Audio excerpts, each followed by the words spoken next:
Good evening. Welcome to Nationwide. I'm Ogochkuka Ona and we are reaching you from Abuja. Let's begin the bulletin on the minimum wage. As the dialogue on the new minimum wage continues, President Bola Tinubu is to consult the subnationals and other stakeholders to agree on a new minimum wage. And meanwhile, the Federal Executive Council approves the ban of single-use plastic within federal government ministries, departments and agencies. We'll bring you details of these reports in our subsequent bulletin.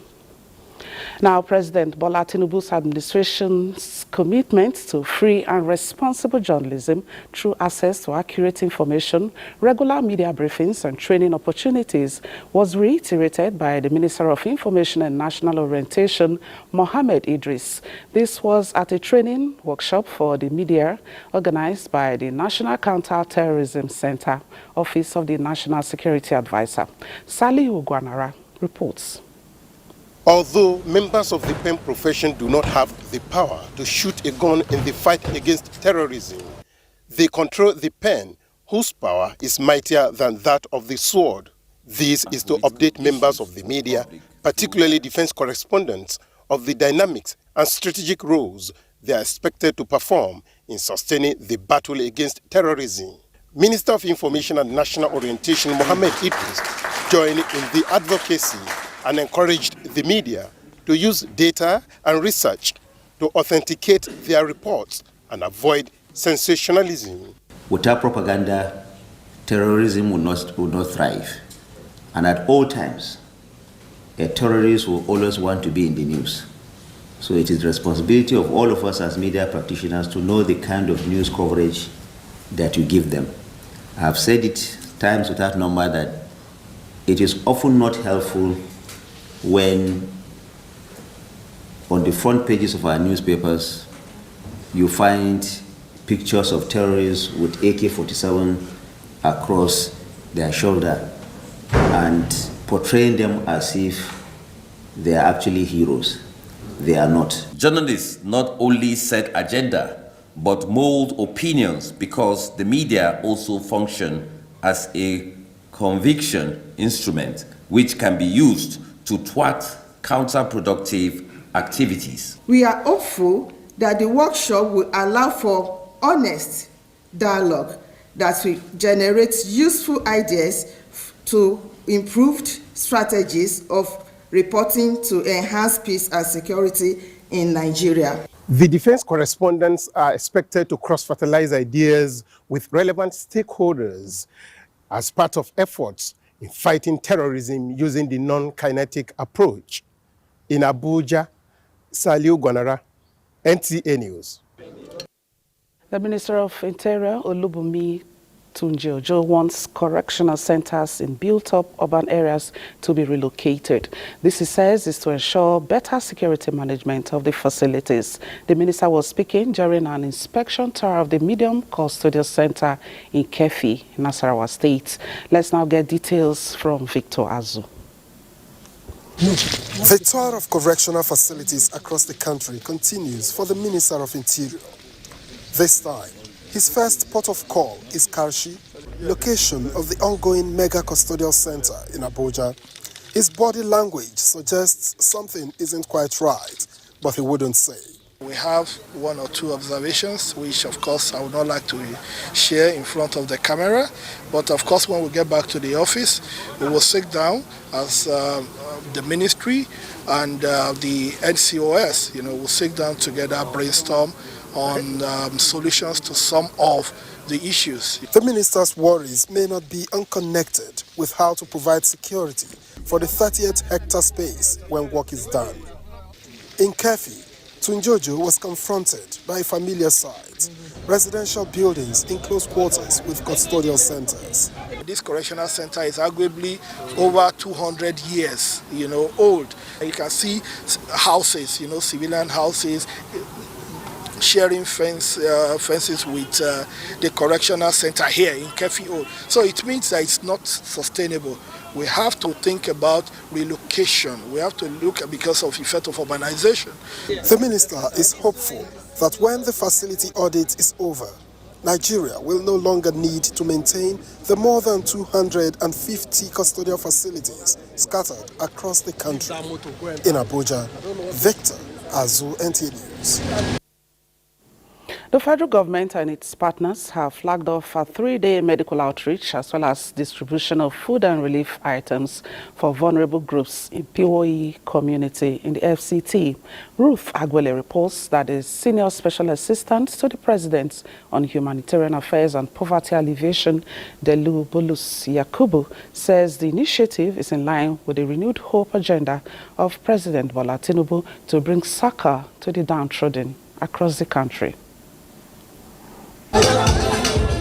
A ray of hope beckons from residents of POA community in the Federal Capital Territory. It is a day like no other for them. Clustered in their numbers, from the young to the old, they were filled with anxiety. It is the flag-off of medical outreach and the distribution of food and relief items targeted at the vulnerable groups. An initiative by the Senior Special Assistant to the President on Humanitarian Affairs and Poverty Alleviation, Delu Bulus Yakubu, in collaboration with a non-governmental organization and other MDAs. If the government can continue with such kind of program, it will be very good. The next one, Francis. Scholarships was also presented to primary school pupils as part of federal government's commitment in promoting inclusion and reduce the number of out-of-school children across the country. We have the younger ones who need to be brushed up and return back to school. We are doing both. And our target is that by the time this government is through, we should be able to clear most, if not all of them, from the streets. We also realize that food production is not just for the physically strong. There are programs that are coming in as homestead farming, urban farming, so that anywhere you are, whatever opportunity, little space you have, you'll be able to produce. The office of the AGF is keenly monitoring and following these developments in line with the Mr. President's agenda. In line with renewed hope agenda of President Bola Tinubu, he said no one should be left behind. That's why we're here, and we're in this world for just 3 reasons: for humanity, to serve good, and this is just the flag off. We're going to the 6 geopolitical zones in Nigeria, which is coming up next week. So this administration has made it clear from day one, they're going to be inclusive, they're going to be left aside. That's why the president carefully selected those who run with his agenda and leave a program that be sustainable. The president is really interested in the children. He's making a lot of plans for the children, which will unfold soon. The medical outreach is to last 3 days in the community. It is hoped that the gesture will rekindle hope amongst Nigerians. In Abuja, Ruth Agwele, NTA News. In the meantime, vulnerable Nigerians botched from birth or due to life-threatening incidences needing life-changing surgeries have been supported financially for the various surgeries. Elizabeth Omori reports that it was a joyous moment for the beneficiaries as they received their checks.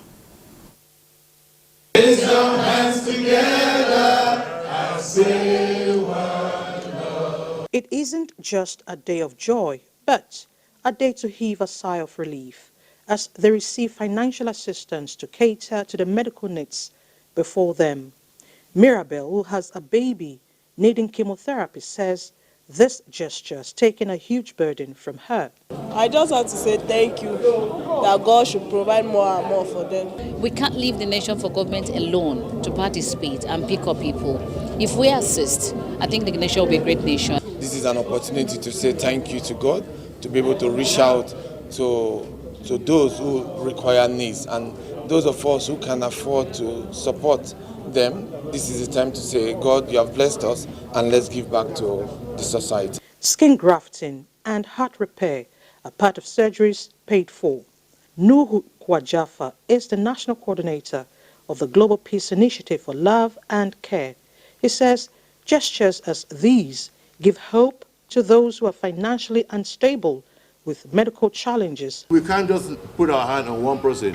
If we all put our hands together, we will save humanity. Donors at the event called on government to subsidize medical services, and the financially buoyant should complement by making giving a lifestyle. In Abuja, Elizabeth Omori, NTA News. And now shifting our attention to the second tier of government, the House of Representatives has made a case for a steady power supply to Sheda Science and Technology Complex in Kwali, Federal Capital Territory, to support technological innovation of the country. This was during an oversight visit by the House Committee on Science Engineering to the complex. National Assembly correspondent Muhammad Rabiu Ali reports. This is one among many hubs of science and engineering in Nigeria that are set to bring innovation and compete favorably with other developed nations. Lack of steady electricity supply and inadequate funding, among other impediments, affect productivity and the morale of staff. The visit by the House Committee on Science Engineering provides an opportunity to have first-hand information on challenges and what the management presented during the 2023 budget defense. From 1989, 93, when everything was set to now taking off, there was only one structure in Shesco. Up to 2009, all the centers in Shesco, we are using one block. And some of the laboratories, we are using only one room. And at the end of the day, you find out nothing was happening. Unless we come back to the drawing board, make our research institutes very, very effective, very, very competitive, well accommodated in our budget, well accommodated in engagement, exposed to other international best practices. The committee assured to provide the necessary support not only to Sheda Science Engineering, but to the sector in general. In Abuja, Muhammad Rabiu Ali, NTA News. And in other news, we tell you that the House of Representatives is set to resume the second session of the 10th Assembly on Thursday, June 27, 2024. Spokesman of the House, Akim Rotimi, in a statement says the Green Chamber has also slated its inaugural legislative open week for Wednesday 3rd to Friday 5th July 2024, of which President Bola Tinubu will be the special guest of honor. It will be recalled that the House adjourned sittings on June 11, 2024 at the end of its first year to enable members celebrate the Eid al-Kabir festivities with their constituents. Now, the recent surge in illicit drug seizures and the high incidence of drug abuse in Kogi State have become significant concerns. This has prompted the state government and the National Drug Law Enforcement Agency to strengthen collaboration to combat drug-related crimes. Jonathan Omajali updates us on how the state and the agency are using this year's International Day Against Drug Abuse and Illicit Trafficking to tackle these challenges. Some of the drugs intercepted include codeine, tramadol, cannabis sativa, among others. The commander stated that apart from drugs, the command has been able to arrest several suspects. He added that the issue of drug abuse in the state and the nation calls for urgent attention, stressing that the implications on security, the economy and general well-being is alarming. The command has destroyed about over 2 hectares of this farm in some parts of the state. This is one area, if you want to cripple drug business, is to cripple their financial power. It is part of our responsibility to pay advocacy visit. So stakeholders, people who have one thing or the other, a key role to play to assist the agency in the discharge of our duty. Prevention is key to ensuring a healthier, safer, and more productive youthful population. To control drug abuse and to ensure that everyone under addiction or the other meet up with the treatment and they are brought back into the society for productive living. The fight against drug abuse and trafficking in the state is an onerous task, but with all hands on deck, there surely will be light at the end of the tunnel. In Lokoja, Jonathan Omajali, NTA News. We'll now be joining Jonathan Omajali in Lokoja for more updates on this. Jonathan, could you please provide an overview of the current level of abuse and trafficking in the state? And additionally, what do you believe is causing the surge in illicit drug activity? Yes, thank you. Yesterday I spoke with the state commander of NDLEA, and he provided a very grim insight into the present situation. In his words, a tolerable percent of drug abuse in the society is 3 to 4. But in Kogi State, what we have at the moment is 13%. He also told us that between January and June this year, 149 suspects have been arrested with various assorted drugs, totaling 1,669 8.898 kilogram. Of course, you asked about factors responsible. And one of the factors responsible is the fact that Kogi State is bordered by other states, including the Federal Capital Territory. Of course, this is supposed to be an advantage to the state, but it comes with a price. And the price is the fact that several vehicles ply the state every day, some of them with drugs, that today we have several checkpoints in the state. We don't also have to forget the fact that there are several institutions that are also coming up in the state, universities, colleges of education, and we have a lot of young people in the state, and many of them are vulnerable to the use of drugs. So, of course, these are some of the factors responsible. Today you have various parks in the state, and these parks have become a breeding ground for the sale of some of these drugs that the NDLEA has been warning against. 149 suspects arrested within a couple of days. That looks alarming. So what actions are the state government and the NDLEA taking to reduce this trend of drug abuse and trafficking in the states? Well, of course, there have been a lot of collaborative efforts between NDLEA and the state government. Just over the weekend, on Saturday to be precise, we had this town hall meeting that was put together by the Ministry of Youth and Sport and NDLEA, and there were several stakeholders from the 21 local government. We had students from secondary school and tertiary institutions who were also present just to drive home the message on the danger of drug abuse and some of the things that these young people need to watch out for. Of course, recently, the state government also talked about establishing a rehabilitation center in the state. That is in the pipeline, but of course, it's going to be very helpful. Earlier this morning, there was a roadwork that was also put together by the state government in collaboration with NDLEA. There were stakeholders and representatives of the various 21 local governments in the state who were also available.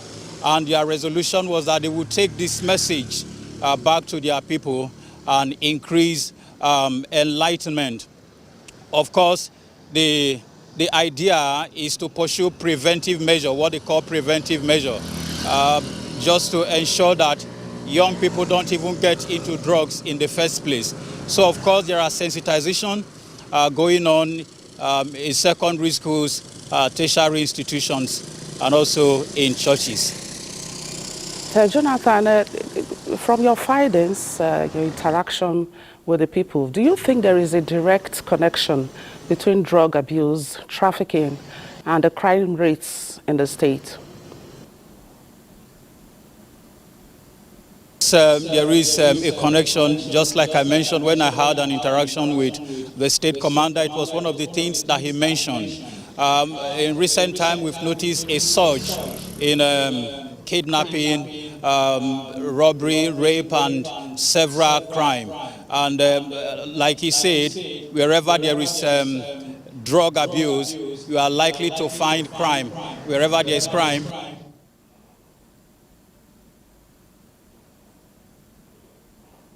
All right, we seem to have lost Jonathan there, but thank you very much. You have been able to tell us that all stakeholders are nipping this menace in the bud. Thank you very much. All right, President Bola Tinubu congratulates the governor of Lagos State, Babajide Sanwo-Olu, on his birthday. A statement by the special advisor to the president on media and publicity, Ajurin Gelali, indicates that Governor Sanwo-Olu had a successful career in the private sector before joining the public service, scaling through the leadership ladder. The president prays for many more years in good health for the governor and wishes him more wisdom and energy in his service to Lagos State and, of course, the nation. The National Hajj Commission of Nigeria says it still welcomes observations and constructive criticisms on how to improve the annual Hajj operations. NACON chairman Jalal Ahmad Arabi stated this while interacting with members of the 2024 Hajj National Media Team in Makkah. Correspondent Jamilu Ibrahim reports. These are members of the 2024 Hajj Media Team inaugurated by the National Hajj Commission of Nigeria more than 1 month ago. As the 2024 Hajj season is over, members of the team are at the NACON office in Makkah for an interactive session with the Commission chairman and his management team on how the Hajj operations fared. The NACON chairman, who acknowledged the vital role played by the media team toward the success of this year's Hajj operations, says the Commission still welcomes observations and constructive criticisms that could help in improving the exercise going forward. Thank you for your reportage. You did so well. Those areas that you've highlighted, we'll take them on board. Those that you haven't highlighted, please, by all means, you are members of the family, you are part of the project, highlight them. The forum provides an opportunity to review the success story and the challenges of the 2024 Hajj operations and the way forward. We didn't say we'll do it 100%, but there should be fairness in admitting that we did the best that we could in the circumstance, and in the process we had recorded some successes, and going forward we believe we can still do better. Meanwhile, the NACON has specifically recognized the Nigerian Television Authority as the most outstanding broadcast media in the 2024 Hajj coverage. The NTA was recognized along with the Blueprint newspapers and an online news platform, Hajj Panorama, among more than 40 media outfits that constitute this year's NACON media team. From the holy city of Mecca and the Kingdom of Saudi Arabia, Jamilu Ibrahim, NTA News. Setting up the pace for academic and infrastructural development of any citadel of learning has been attributed to collective and exemplary leadership of leaders and the led. This formed part of a lecture and messages at a valedictory session in honor of the outgoing Vice Chancellor of the University of Abuja, Professor Abdurrashid Naala, held at the school's auditorium. Francis Udojo has details.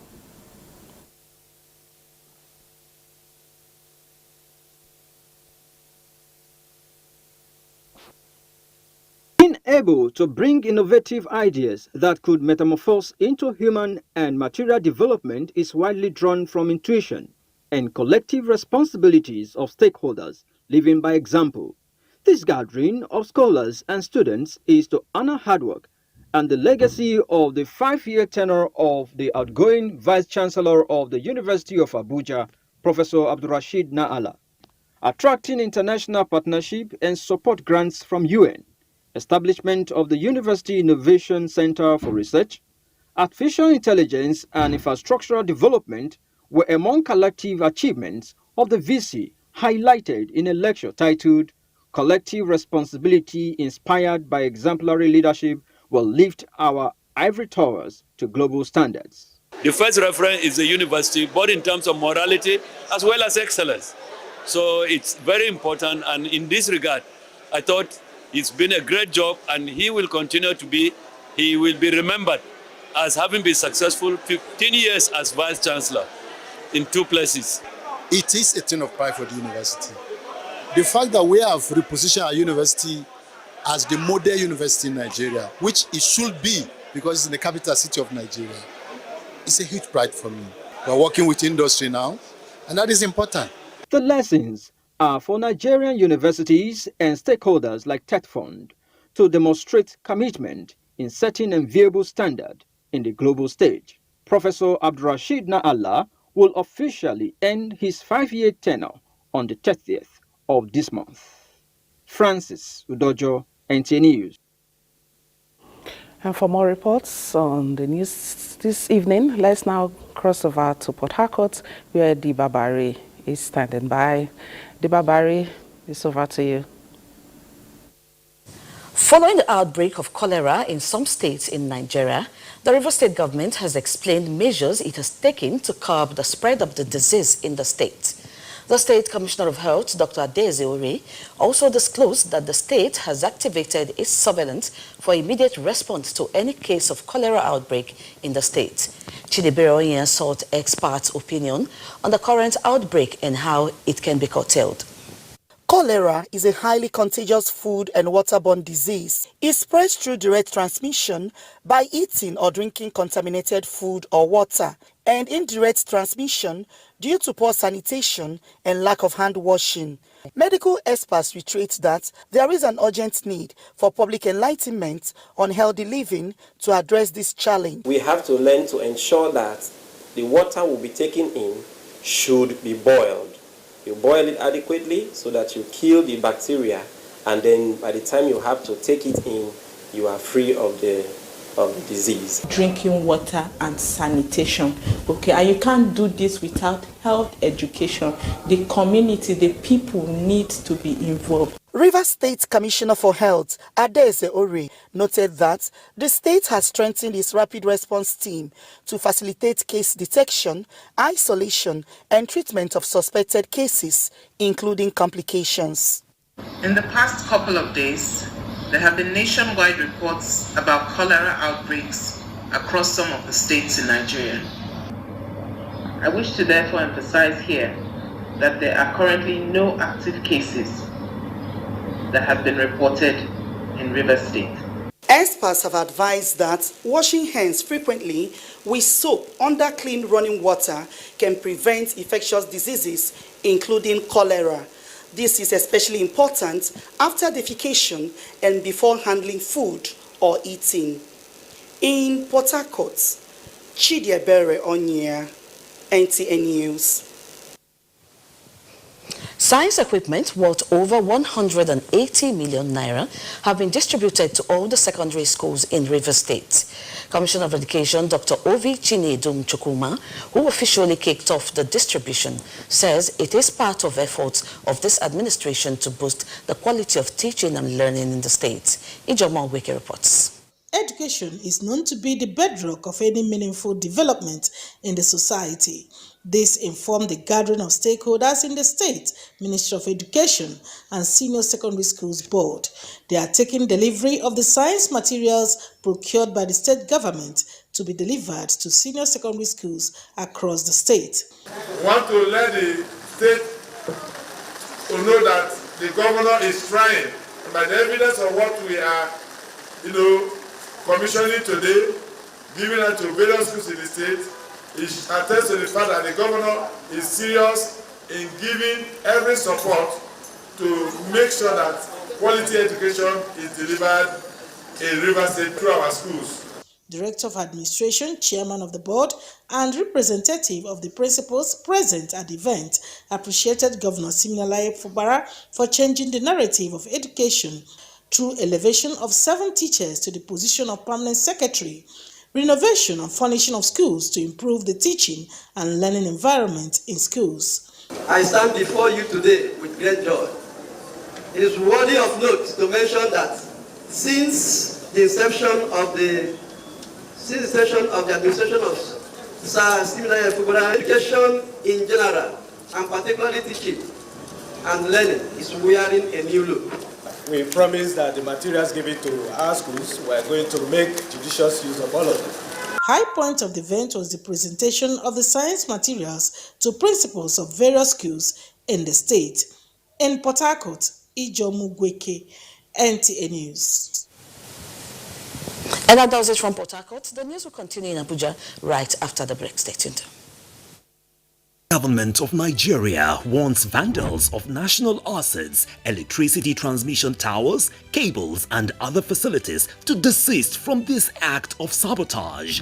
Vandalism is a serious crime punishable under the law. Vandalizing electrical equipments will affect millions of Nigerians, including your loved ones. Remember that national assets belong to all of us, hence the need to protect them. Report all cases of suspicious movement around electrical facilities to security agencies. When you see something, say something. This message is from the Federal Ministry of Information and National Orientation in collaboration with the National Counter-Terrorism Center, NCTC, Office of the National Security Advisor.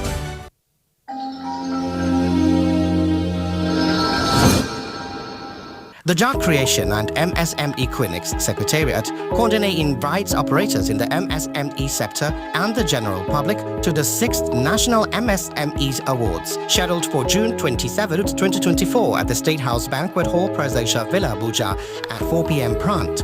Special guest of honor, His Excellency President Bola Ahmed Tinubu, GCFR. Chief host, His Excellency Vice President Kashim Shettima, GCON. All guests are expected to be seated by 3:30 p.m. Announcer, Clemitola Adekule Johnson, MFR, Senior Special Assistant to the President on Job Creation and MSMEs.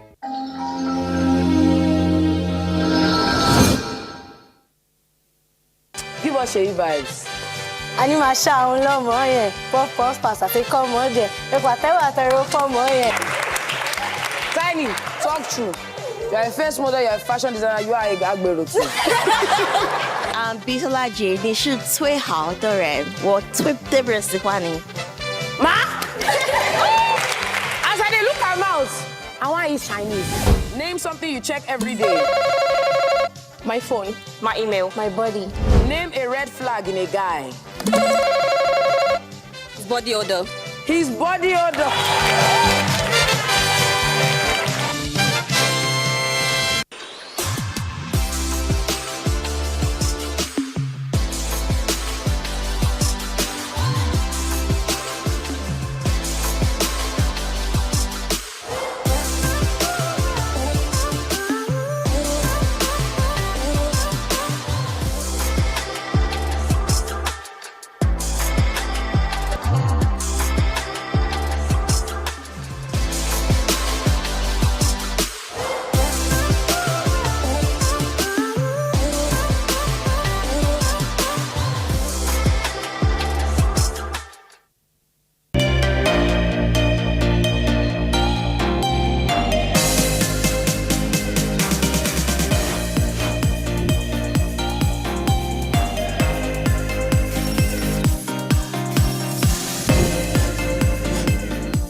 NTA News. First with the news, authentic and reliable.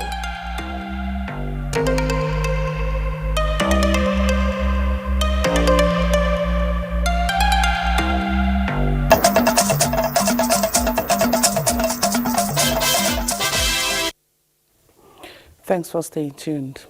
Operatives of the FCT Police Command have arrested suspects believed to be involved in the murder of a retired Army Brigadier General over the weekend in Abuja. Asabe Williams reports that FCT Commissioner of Police Berneth Igwe paraded the suspects alongside others 48 hours after the dastardly act. Ya daga bindiga? Ya daga ma bindiga? Shi Allaji. We went with the intent of stealing from the general, but when he brought out a gun for self-defense, we stabbed him to death. Jamilu Rabiu, a middle-aged man confessing to the killing of the late Brigadier General Harold Udukore last weekend at his residence in Sunshine Estate, Abuja. This gang of 6 robbers, who allegedly killed the general, were caught through intelligence 2 days after the incident that cut short his life. The suspects, paraded by the FCT Commissioner of Police, Bennett Igwe, are among other criminal elements paraded for various offences at the command headquarters. I want to inform you that we have gotten the killers of retired Brigadier General Udukore Harold. He reiterated that they are determined to fight criminals in the FCT with all the vigor it deserves. The Commissioner of Police says the remaining 2 suspects at large will be apprehended. Some women suspected to supply food and other basic needs to criminals in the forest and an escapee from the Kuje prison are among those paraded. There are some kidnappers that we have been looking for in their territory, in their camps, and we have confidently dislodged them. The CP called on residents of the FCT to cooperate with the police so that these crimes can be prevented so as to avoid unnecessary loss of lives. In Abuja, Asebe Williams, NTA News. The Police Service Commission says it has just concluded a routine maintenance of its portal containing the list of successful candidates for the recently concluded recruitment into the constable cadre of the Nigeria Police Force.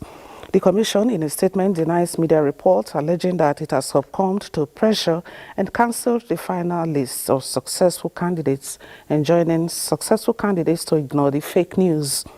The statement adds that the Commission did not and will not cancel the final list of successful candidates from the recruitment exercise, which was conducted in clear adherence to relevant guidelines and provisions of the law. Now, despite government efforts to curb child labor in Nigeria, the practice is increasing, with perpetrators adopting new strategies to keep running. It is against this backdrop that the International Labour Organization is urging the media to identify all forms of child labor in the country and bring them to bear for stakeholders' interventions. Joseph Hussein has the details.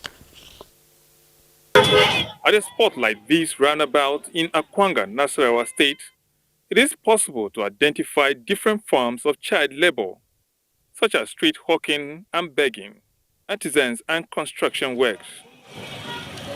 This is the fate of 24 million children in Nigeria, deprived of developing their skills, with agriculture being the major culprit based on United Nations reports. Out of this number, 40 million are said to be working in hazardous conditions, including mining, trafficking for prostitution, and even recruitment into cybercrime. When you are taking a child to a set and they are there for days, meaning that some of them actually will miss school. So it's definitely not all that good. Do you know that children are being forced to crack school to sell money? Journalism that looks at this 3 days training, the International Labour Organization is engaging journalists to play a vital role in exposing child labor, its implication on development of children and society through in-depth investigative journalism and human angle stories. The challenges, the issues, the implications on the society, and the nexus of the issue being talked about or being discussed with the Sustainable Development Goals. As I drive right now, I'll be able to see a particular situation and say, no, this is a case of child labor. That I couldn't do before this training. Increasing violent crises in parts of the country, criminal activities and poverty, among others, are identified as major drivers of child labor. In Abuja, Joseph Otsen, NTA News. Residents of Amachai in Oshimili North local government area of Delta State and its environs are lamenting the hardship occasioned by the ban on motorcycle operations, popularly known as Okada, in that part of the state. Ngozi Imokwede tells us more.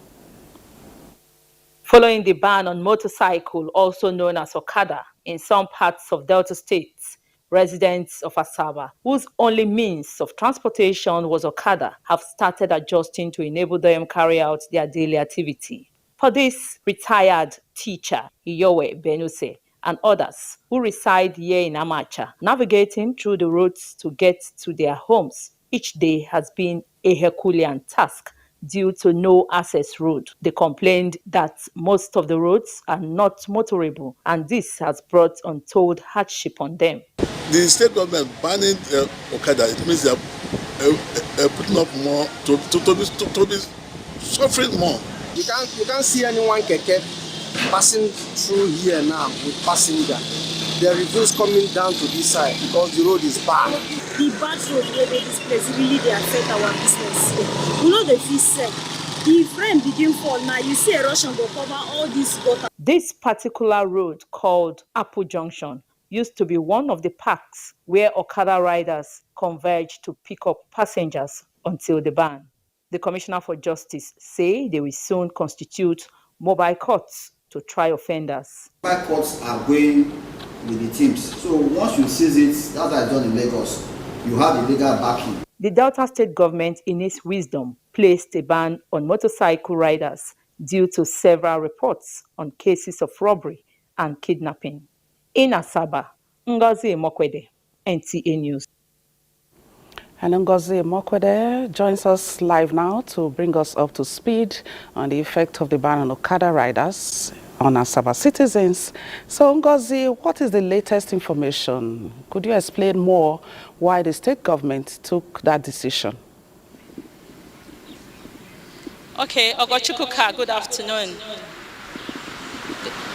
This ban was as a result of the increase in crime rates.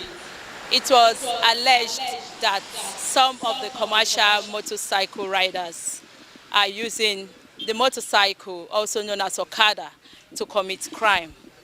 But this ban has caused untold hardship as the area some of the people live are not motorable. Earlier in the reports, when I went out in the morning, I went to Amacha, and that particular environment is not motorable. And some persons who also spoke to me told me that this ban is actually a good one, that it has made them to start doing exercise because they have to trek from their home to a particular location where they will get Okada, where they will get the commercial, where they will get the keke that they will use to get to their destination.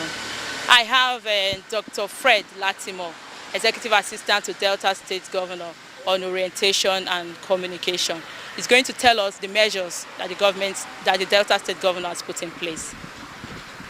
Don't worry. Yes, the government took that decision because of the series of criminal activities linked to Okada riders. And we had had several engagements, meetings with leaders of the Okada Riders Association. But they were unable to identify the bad eggs in their fold. And government cannot, just watch, when people are being maimed, some women raped, a series of complaints. So that was why the governor decided to sign the regulation into law, banning the activities of Okada in only 9 local governments, not the entire state. So what measures has he now put in place? The measures we are putting in place is that the construction of roads and rehabilitation is ongoing. Those interiors where Okada normally go to, we want to make sure that those popular areas are covered in this ongoing reconstruction, so that when vehicles can get there, like Keke can get there, or any other type of mode of transportation can get to those areas, then we would have solved that problem. Also, we are looking at bringing electric cars and CNG-powered vehicles to come into this, to take the place of the banned Okada, in the 9 local governments. Some discussions there. Back to you in the studio. All right, thank you very much, Ngozi, and to our guest, the special advisor, for shedding more lights on that. All right, we'll now be going to Ibadan. Kemi Akiwande. is there.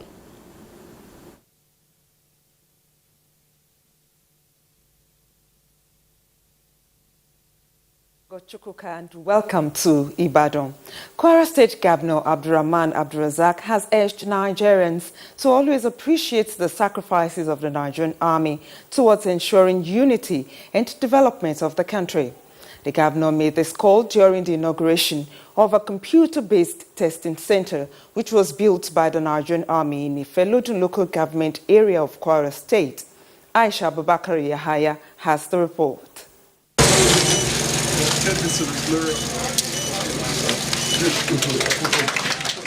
The newly built 400-seating capacity computer-based testing center in Abuja is one of the several intervention projects of the Chief of Army Staff, Lieutenant General Taurid Lagbaja, and executed by Major General Adelokun Eyitayo. Kwara State Governor Abdurrahman Abdulrazak lauded the efforts of the Chief of Army Staff, saying the CBT Center means a lot for the socio-economic development of Abuja, as it will encourage skills acquisition among members of the community. While appreciating the Nigerian Army for the gesture, the governor called on the would-be beneficiaries to always applaud efforts of the Nigerian Army at all times to serve as an encouragement to them, especially their roles towards ensuring security in the country. The military has played a very important role to support the civilian communities all over Nigeria. The state government will also be supporting this facility with additional infrastructure. We cannot see this sort of investment in our communities and not support it adequately. So I therefore assure you that we will build a facility of the same size to complement what you have done here today. The execution of the project further affirms the transformational drive of the Nigerian Army towards achieving its constitutional responsibility. The Chief of Army Staff, who was represented at the event, promised that the Nigerian Army will continue to protect the country against any form of terrorism and contribute its quota through impacting positively with this kind of projects. The execution of my special intervention projects across communities where our troops are deployed avails the Nigerian Army the opportunity to associate and collaborate with communities to impact positively on their lives, as well as engender their support as we discharge our constitutional responsibilities towards addressing the security challenges of our dear country. The project is expected to be carried out across various states of the Federation. From Igbaja, in the local government area of Kwara State, Aisha Abubakar Yahaya, NTA News. A training program geared towards promoting maternal health and child nutrition in Nigeria has been held in Osogbo, the Osun State capital. Correspondent Kayode Oladosu reports that the training organized by the federal government is in collaboration with the Osun State government. Maternal health and nutrition are cornerstones upon which future generations build their lives. To complement government's efforts in maternal health is the main reason behind these 8 days training for healthcare personnel and providers in Osun State. They are all gathered with a concerted effort to promote maternal, infant, and young child nutrition in the state. Reflecting on the value of nutrition from mothers to infants, the Minister of Health and Social Welfare, Professor Ali Pate, represented, emphasized that proper nutrition will enhance adequate growth of infants, particularly at early stage of life. The Nutrition Department, Federal Ministry of Health and Social Welfare, to facilitate the subnational training on mycin towards enhancing the capacity to key decision makers, program officers, and frontline workers. In consensus, the gathering stressed the need for mothers to provide exclusive breastfeeding for the first 6 months and introduction of nutritionally adequate complementary foods from 6 months with continued breastfeeding for up to 24 months for their babies. In Osogbo, Kayode Oladosu, NTA News. And that's it from Ibadan. Nationwide continues with Ogochukwuka in Abuja. After the break, don't go away. The government of Nigeria warns vandals of national assets, electricity transmission towers, cables and other facilities to desist from this act of sabotage.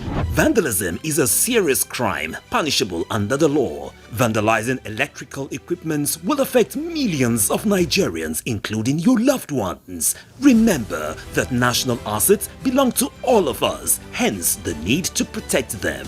Report all cases of suspicious movement around electrical facilities to security agencies. When you see something, say something. This message is from the Federal Ministry of Information and National Orientation in collaboration with the National Counter-Terrorism Center, NCTC, Office of the National Security Advisor.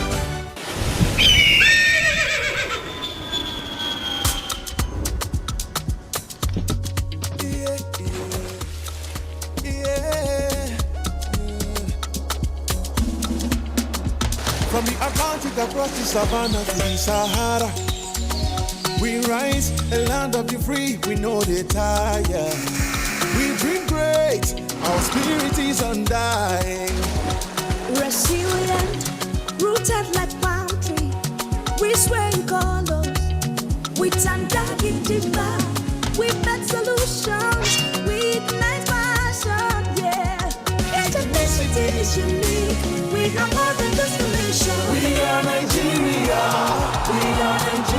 strengthened in unity.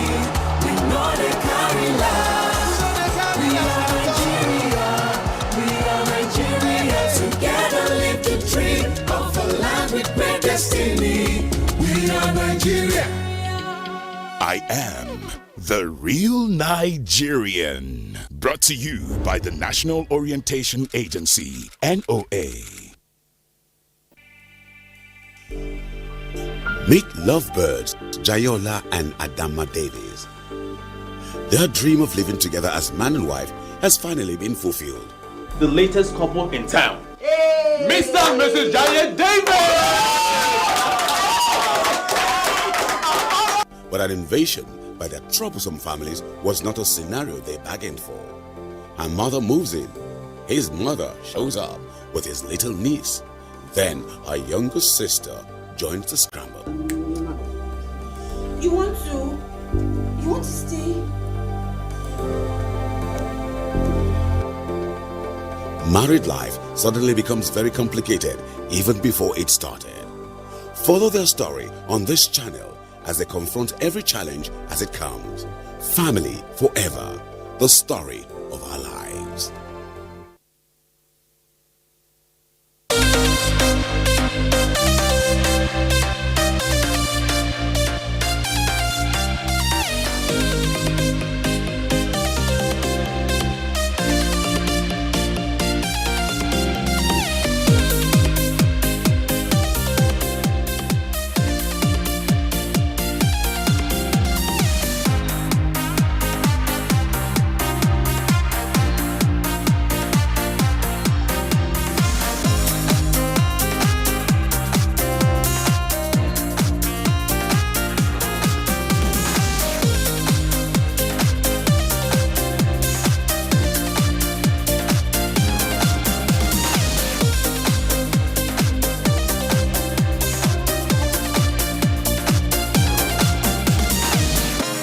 NTA News. First with the news, authentic and reliable.